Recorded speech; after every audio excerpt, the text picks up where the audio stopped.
Hello, I'm Johnny Rowland, your host of the Shooting Show, and welcome to today's show. Friends, we got a beautiful fall day out here on the range. It is absolutely magnificent.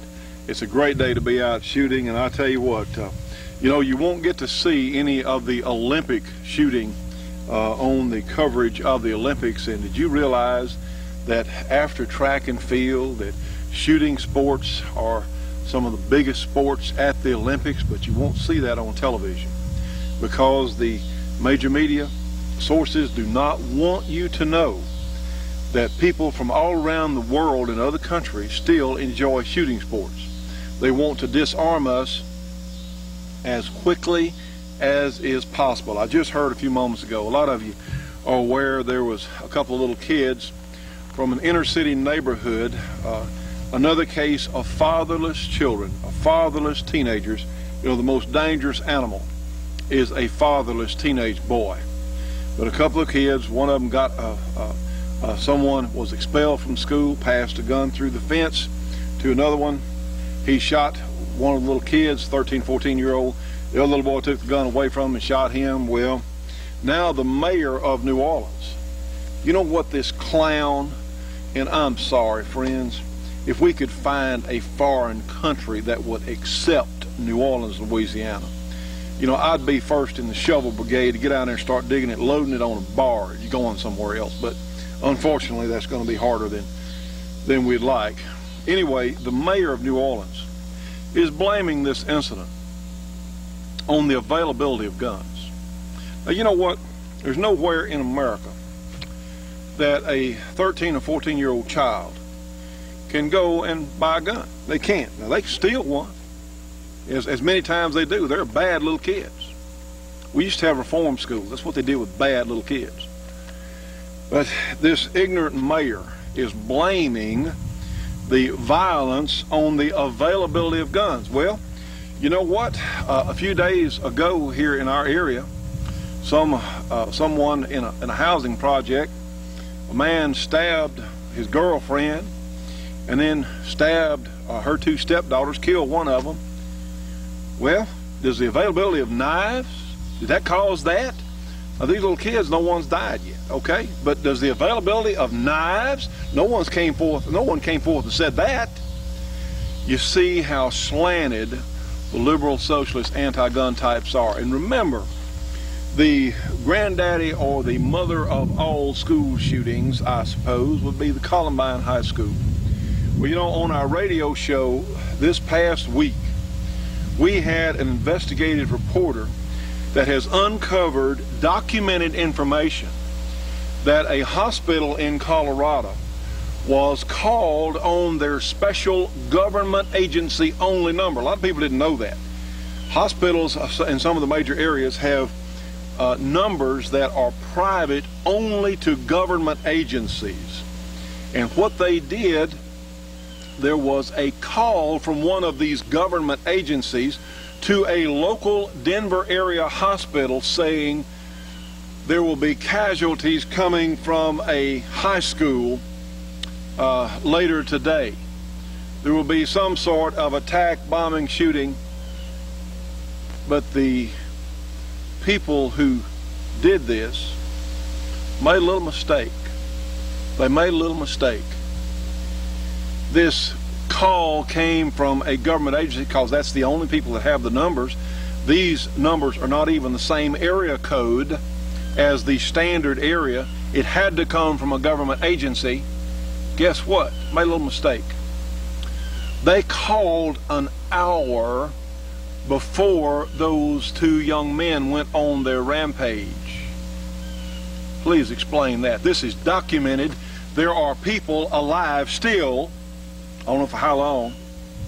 There are people who are still alive that took the call. It's a matter of record. It was recorded when it came in. Isn't it amazing how the coincidences happen, like at Columbine? When the governor of Colorado was about to pass a concealed carry law, the National Rifle Association at least is perceived as an important gun organization. They've got the numbers. They were going to have their convention there the next week. Isn't that amazing? The coincidence of this happening. How many coincidences does it take before a pattern develops?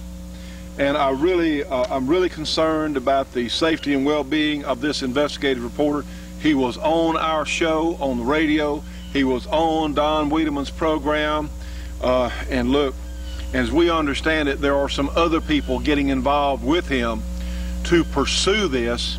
And let me tell you what, if he can uncork this, this is going to be a Pandora's box for those dirty tricks outfits that have been operating in our country for all these years, that get away normally with strange accidents, with people killing. If you know someone that dies and it's unexplained, well, there are dirty tricks outfits. Gordon Liddy, remember, was with the plumbers. Hey, they were amateurs. They were nothing compared to this bunch we got now. They'll do anything. They'll do anything at all. And we are certainly very much in hopes of this investigative reporter's safety and those people who are witnesses. They're still alive for now. Heck of a note, isn't it, friends? Heck of a note we have to talk about. Let me show you something briefly. We're short on time. I want to show you something. I hope this makes you mad. This is from the Green Bay News Chronicle online, September 26th. A third grader was suspended from school for a keychain gun. This is not a real gun. It is only a tiny replica. Look, in this about an inch long in the person's hand. He was suspended. It says here an 8-year-old student was sent to the office for showing students his keychain shaped like a gun. Remember, zero tolerance. It says the possession of a facsimile or copy of firearm is also prohibited. This is insane. Suspended for having a keychain replica of a handgun. Is that unbelievable or what? Does that say something about the times we live in? Does that make you think the shooting show is important so we can keep getting this information out, so we can keep getting our messages, gun owners out? If you think this program is important, we need your help. We need you to donate whatever you can. You know, the other day, in fact earlier today, there was a Lawnmower Racing Association. One sponsor donated $300,000. $300,000 to race lawnmowers. Please tell me what the significance of lawnmower racing is. If you want to do it, that's fine, but what's the significance? And here we are fighting for our country, fighting for our Constitution, fighting for our guns and our way of life. We need your help. If you can, please help us stay on the air with our Shooting Show project. If you can, please send whatever you can to the Shooting Show, 327 Irvin Rowland Road in Beverly, Louisiana, zip code 71024. Friends, this fight's got to be done. And right now we're it. As far as Gun TV telling the truth, this is it. We hope that that's going to change in the future with our network. If we ever get there, we will get there. Somehow, we need your help if you can. Let's go ahead and get today's program started. This is our special modification on the Mossberg 9200. If we have time, we're going to show a piece on demonstrating this, our cruiser model of the 9200. And we've got some slugs loaded in it. Some people say, oh, you can't hit anything with slugs. Well, let's see about that. Just to show how our cruiser model can be shot in an emergency, let's take a look at it.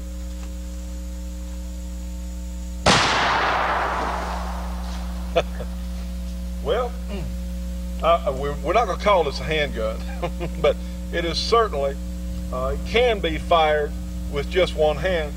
Let's try it again.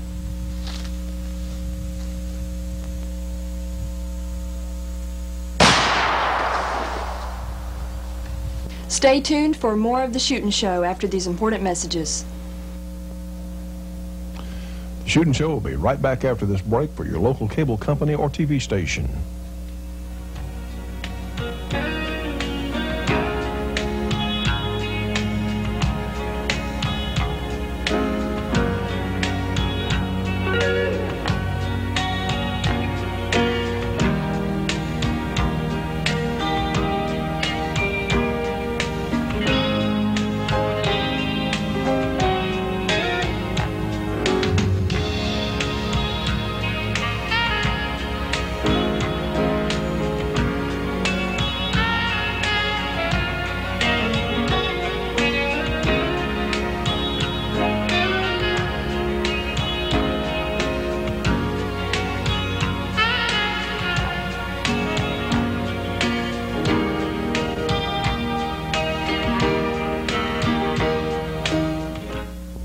Friends, this is the new Georgia Arms 20th anniversary catalog. Of course, has a memorial there to our good friend Jim Clark there on the cover. This is a terrific catalog from the finest ammunition maker in the United States. They have all kinds of great prices on all sorts of ammunition: 243 Winchester, 270s, 7.62 by 39 Russian, all kinds of great stuff. They've even got 308 tracers, 30-06 tracers, all kinds of neat stuff here in this great new Georgia Arms catalog. They have components if you want to load your own ammo, and look here, we've got the shooting show and our new 460 Rowland kit on sale as well. Georgia Arms has the best prices for custom grade ammunition that I'm aware of in the United States, and guess what else? They're helping to support our shooting show. Friends, give them a call today. Free phone call, free catalog. 1-800-624-6861, 1-800-624-6861 from Georgia Arms, and please remember to tell them that you heard it and saw it here on our program.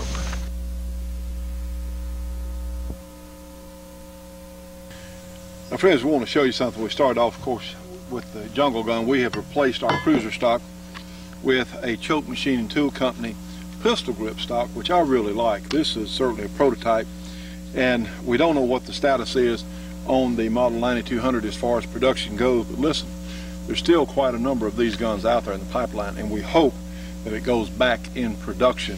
Certainly they are terrific guns, but we want to show you something, and this deserves a lot of attention. This is a barrel from Hans Vang, and let's see if we can come in. I want to show you the porting job that Hans does on the end of the barrel. He has actually two different sets of ports, and what these do, they don't really rob any energy. What they do is similar to the port on our 460, a different arrangement. It holds the barrel down and reduces recoil. We're going to have a demonstration of that in just a moment. This is a standard jungle gun barrel that has been modified by Hans Vang of this great Vang comp system. And let's run a quick demonstration. We have some targets out here at 10 yards and some more at 15 yards, and I want to show you why quite a number of folks, police agencies as well, are choosing the Vang comp barrel. We've got our 100% stock barrel here, and let's go ahead and we'll put two shells in it. We'll shoot one target at 10 yards and the other target at 15 yards. Then we'll come back, we'll replace this barrel with the Vang comp barrel, and we'll run the same test. Shoot the target on the left at 10 yards and at 15 yards from where I'm standing. See how it looks. Okay, now let's move out to 15. All right, we're empty. Now then, and you know me, we're going to check them 1, 2, 3, just to be sure that gun is empty. Let's change barrels. And you may want to watch me do this. It takes just a moment. These 9200 Mossbergs, and no, Mossberg has not spent 10 cents with us advertising, but when something is so good and so simple, show you how quick it is to change barrels on this gun. Regular barrel off. Well, I'll get it here. It just takes a moment. New barrel in place. There it is. We'll go ahead and we'll put our little spacer on line here. Go ahead and put our 4N in place. Put our spring in it. Bear in mind that I designed a follower for the jungle gun extended magazine too. Works on either one, and you can get that from Choke Machining too. Voila! Now we have the Vang comp barrel in place. We've got two more buckshot shells here. This is double-aught, federal double-aught buck. Go ahead and load our magazine. Now then, let's shoot the two targets one at 10 yards here on the right with our vane comp barrel. See if we can see any difference. 10 yards, here we go. Now then, let's move out to 15 yards.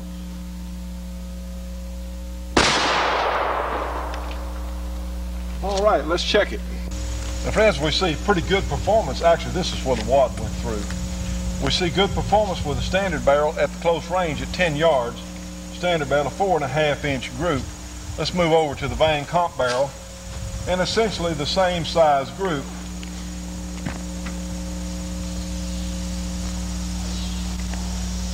Four and a half inches with the vane comp. A good shot dispersal on, actually on both barrels at the closer ranges. But, and here's where the vane comp barrel comes into its own. Let's go out to 15 yards. Now here's the standard barrel at 15 yards, and what we're seeing is a very erratic pattern. One, the group size is 8 inches. It's almost double from 10 yards out to 15 yards. We had several shots that went through together, one here, one out here, a couple over here. So a very erratic pattern, which buckshot is famous for at anything other than very close ranges. Now then, let's look at the vane comp barrel. Realize that we only picked up about a 1/2 inch in group size from 10 yards to 15 yards. You can cover it with your hand, and you have excellent dispersal of the buckshot pattern. And this is what is so important about the vane comp system.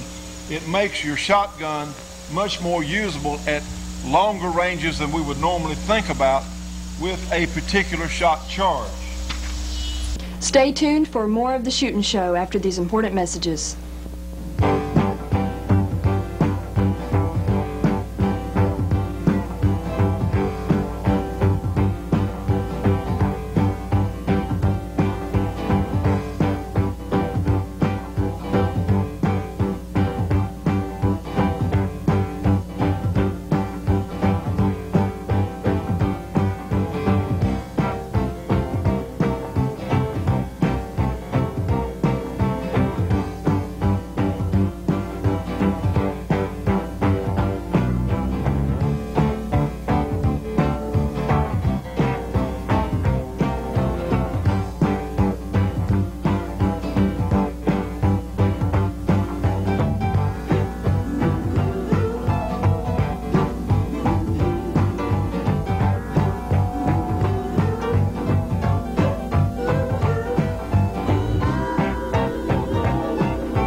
A Second Amendment case is likely to end up in the Supreme Court.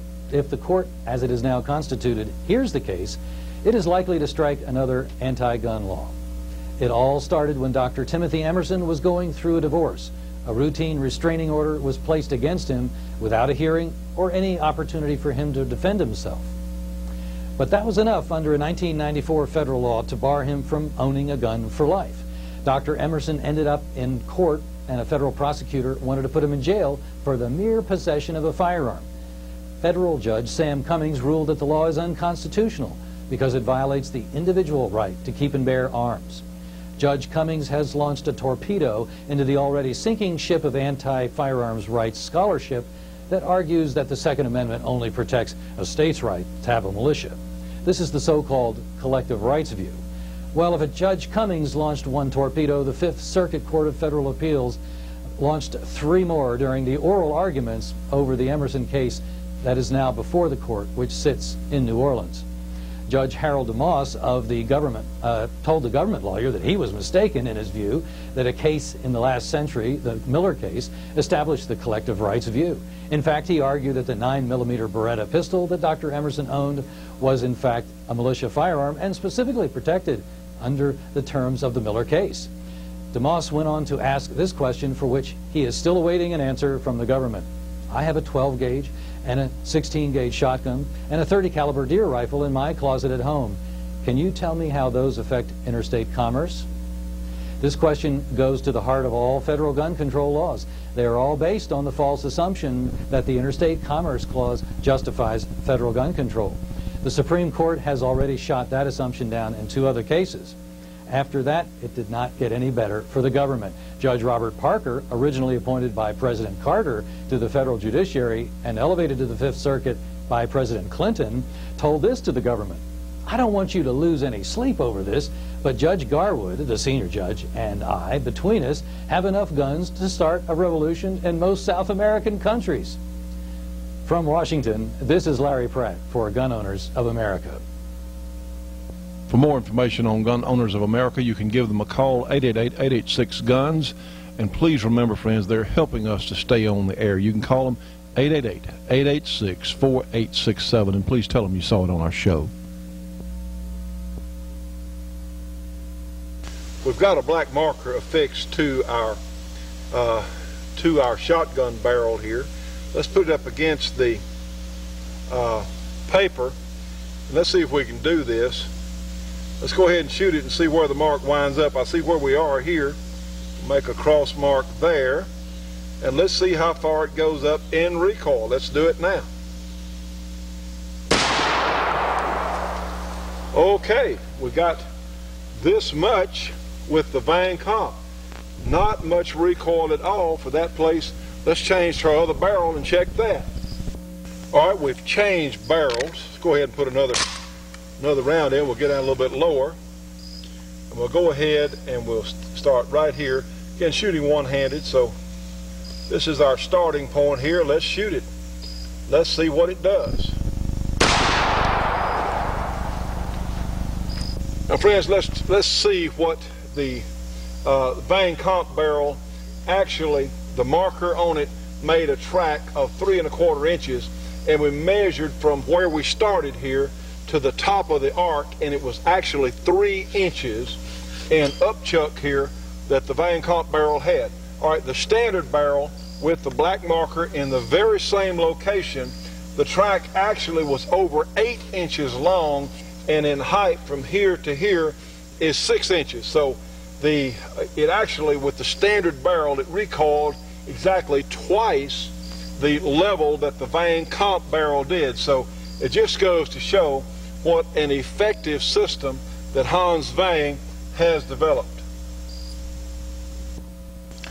Would I recommend a Van Comp? Of course. If you want to tighten the groups on your groups or patterns on your shotgun, if you want to reduce felt recoil, if you want to increase your speed of target reacquisition, by all means. Hans is a heck of a nice fellow, and it's another example of a small shop developing some things that the factories couldn't or wouldn't. So if you're interested in the Van Comp system, here's how to get in touch with him. Friends, for more information on these great Van Comp systems, give them a call, area 805-964-7956, or you can go to their website, vancomp.com, on the internet. Please remember to tell them, if you talk to them, that you saw it here on our show. Stay tuned for more of The Shootin' Show after these important messages.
For folding stocks, for pistol grips, for regular stocks, for replacement stocks, for magazine extension tubes for your shotgun, for magazine replacement springs for your shotgun. How about the executive eye scraper, the executive letter opener, all from Choate machining tool when you call for a free catalog.